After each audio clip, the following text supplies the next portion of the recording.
Joshua's last words. As for me and my house, we will serve Yahweh. Reading Joshua 23 and 24.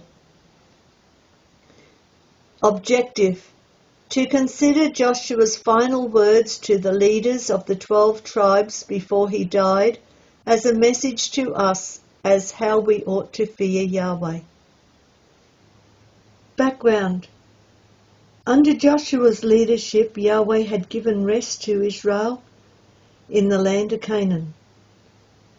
The major forces in the land had been subdued, and now each individual tribe and family had to move in and take their own inheritance. Israel's responsibilities to do as God had said. Joshua 23 verses 1 to 6. Joshua was now an old man and knew that he was soon to die. He summons the leaders of Israel because he wanted to impress upon his people the need to remember all that God had done for them. God had fought their battles and they had destroyed many nations, verse 3. Joshua had divided the land by lot, verse 4. But in each tribe's land there still remained Canaanites to be driven out. God would certainly give them the victory, but they must do their part, verse 5. The challenge would be for them to maintain a love and reverence for the ways of God. To that end he encouraged them with the words, "Be ye therefore very courageous to keep and to do all that is written in the book of the law of Moses, that ye turn not aside therefrom to the right hand or to the left." Verse 6. The battle against sin had now come down to a personal level. The nation would soon be dispersed throughout the land with no single leader to give them directions. They must each trust in God's deliverance for themselves. They had the assurance that he would be with them as long as they demonstrated faithfulness. Warning for disobedience. Joshua 23 verse 7 to 16. If they already received their inheritance, could they not rest now? Did it matter that some of the nations still survived among them? Joshua knew how easily Israel would slip into friendships and even marriages with these idolatrous nations. If they let them there, they would inevitably cause them to sin against God. They must be totally destroyed as God has commanded in Deuteronomy 20 verse 16 to 18. They were not even to mention the names of their gods, verse 7, but to cleave unto Yahweh your God.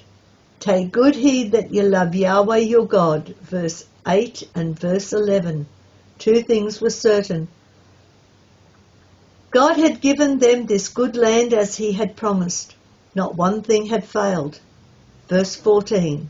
See also 21 verse 44 to 45. They would lose all that they had gained if they disobeyed him. If any of the people remained, they would be a snare to Israel. Verse 12 to 13. That would result in their inheritance being taken away and they themselves would be driven out. Verse 15. In this we see the goodness and severity of God. Romans 11 verse 22. God is consistent. He delights to show goodness to his people, but if they turned from him and rebelled, he would punish them with severity. Sadly, the next generations ignored Joshua's warning and they received God's severity. Basic Bible teaching. There is one God. Joshua taught Israel to put away their many gods, for there is only one God, Yahweh, the God of Israel. This is the first truth to be received in the Christadelphian Statement of Faith. People like to invent their own God, but unless their view of God is based on the truth revealed in the Bible, it is only an opinion. It was only by belief in the one true God that they could share in the inheritance of the land. The same applies to us. Our salvation depends on us believing and trusting in the same God of Israel. Both in the Old and the New Testament, we learn that there is one God, Yahweh. He is God in heaven above and in earth beneath. There is none else. Deuteronomy 4 verse 39. There is but one God, the Father. 1 Corinthians 8 verse 6. In contrast, Israel were to learn that the gods that the nations trusted in were merely the work of men's hands. Psalms 135 verses 15 to 18 and Isaiah 44 verses 9 to 17. We too can have gods in our lives that have been made by man's hands, after their own imaginations. Things that draw us away from serving the one true God with all our heart are gods, which this world worships. Jesus' words in Mark 12 verses 29 to 30 teaches us that our belief in the one God ought to change the way we behave so that we love the Lord with all our being. The nations who worshipped many gods divided their attentions between many gods. But there is only one God, and we must worship him with one heart, one soul, and one mind. We cannot share our love and devotion to him. The last words of Joshua, Joshua 24 verses 1 to 15. This was the last opportunity. So Joshua reminded Israel of the goodness of Yahweh to the nation. Notice all the things Yahweh had so graciously done for his people. 1. God called Abraham from the other side of the Euphrates to come to the land of promise where Yahweh provided a promised seed, Isaac.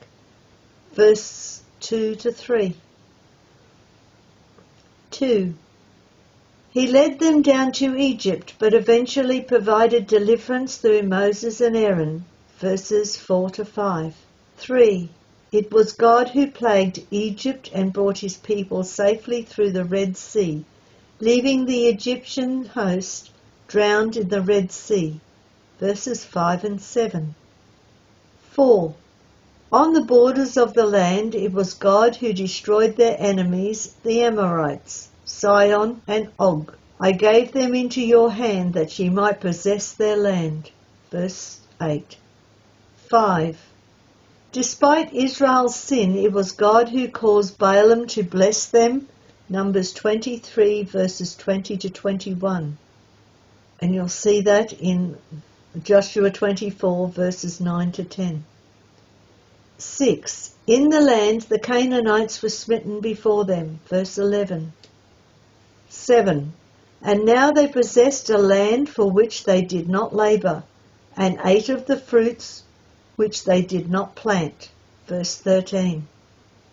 Considering what God had done for them, Joshua said, Now therefore fear Yahweh and serve him in sincerity and truth, and put away the gods, and serve ye Yahweh. Verse 14. Now was the time to make their choice. Joshua encourages them with his own determination. As for me and my house, we will serve Yahweh. Verse 15. First, they must fear him, not be afraid, but to reverence God, recognizing that he is mighty and powerful, so they must honor and obey him. They must serve him in sincerity, wholeheartedly. There must be no hypocrisy in their worship, but they must be genuine in their love and worship of him. Their thoughts and actions must be motivated by his truth. They must listen to all that is written in the law of Moses, as that is his command. They must choose to serve Yahweh alone and not the gods of the land. It was not possible for them to serve God and idols. Choosing to serve God would be rewarded with his blessing. Exactly the same principle applies to us today. Principle for living, making the choice to serve God. Even if we are brought up in a godly home, there comes a time when each of us must decide to commit our lives to serving God and turn our backs on the gods of this world. It is a matter of commitment, as God will not tolerate our divided attention. We must follow the same principles that Joshua set out in verse 14. Fear Yahweh and serve him in sincerity and truth. What does it mean to fear Yahweh? We recognize his power and his authority, and this causes us to respect and obey him. The word fear means to have reverence for God. Only wicked men have reason to be terrified of his mighty power, and God will certainly punish them, because in their pride they take no notice of him. Ecclesiastes 8 verse 13. But we can be those who learn to fear and obey. As we learn to know our God, the fear of Yahweh makes us depart from evil. Proverbs 3 verse 7 and Proverbs 8 verse 13. What does it mean to serve Yahweh? When Jesus spoke with the Samaritan woman, he said, "True worshippers shall worship the Father in spirit and in truth, for the Father seeketh such to worship him." John 4 verse 23. When we commit ourselves to serving God, we must be true worshippers. We must worship him as his Son did, for he was the only one who did it right. Follow his steps, said Peter, 1 Peter 2 verse 21. Paul followed his example so closely that he could say, "Be ye followers of me, even as I also am of Christ." 1 Corinthians 11 verse 1.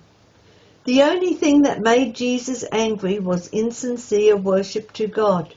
He showed this when he quoted the prophet Isaiah and applied this to the scribes and Pharisees.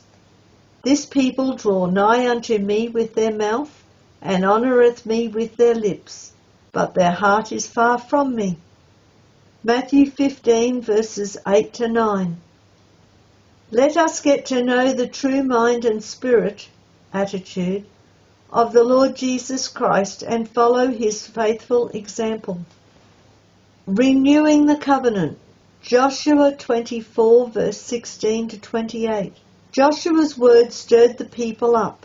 The people made their choice. Yahweh their God had proven his love and his faithfulness. Therefore will we also serve Yahweh, for he is our God. Verse 18. Joshua solemnly reminded them of the two qualities of the living God. He is an holy God. He is a jealous God. Verse 19.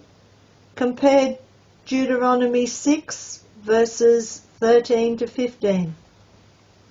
He is different from all other gods, which are only the inventions of the minds of men. As the only living and true God, he will not accept anything less than full commitment and worship from his people. They must be holy or separate from the world around them, as he is holy. They could not serve Yahweh and other gods. They must put away the other gods. Joshua could see that there was a problem, but the people protested. "Nay, but we will serve Yahweh," verse 21. So Joshua made it quite plain.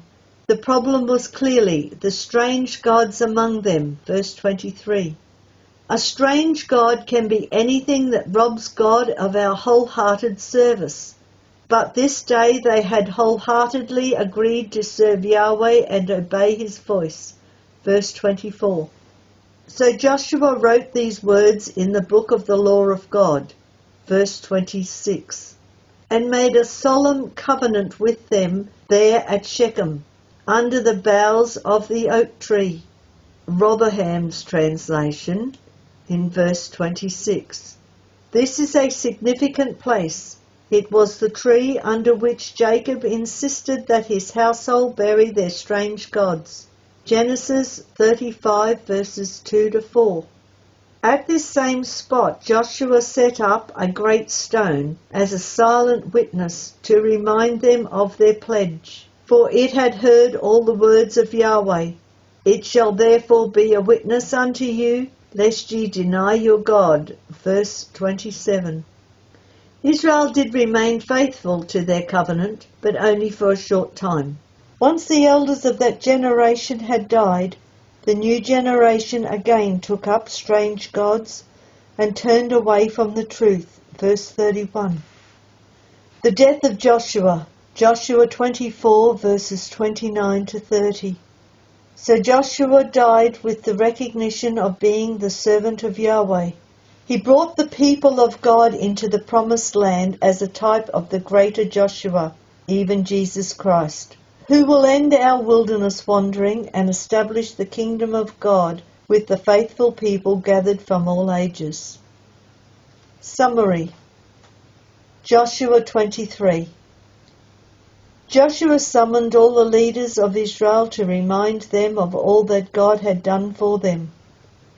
They had a responsibility to keep and do all that Moses had written in verse 6, keep separate from the nations, not even to make mention of their gods, verse 7, cleave unto Yahweh. God would bring all evil things upon them if they did not obey him, verse 15 to 16. Joshua 24. Joshua assembled all the elders at Shechem to hear his last words before he died. He reviewed their history from the time that Abraham had been called from idolatry, verse 1 to 12.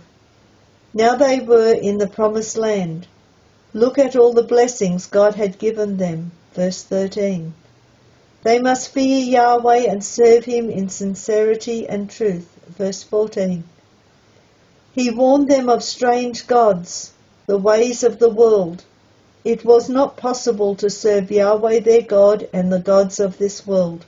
Joshua had made his choice, they must make theirs. Verse 15. Joshua made a covenant with them, wrote it in a book, and set up a great stone as witness. Verse 22 to 27.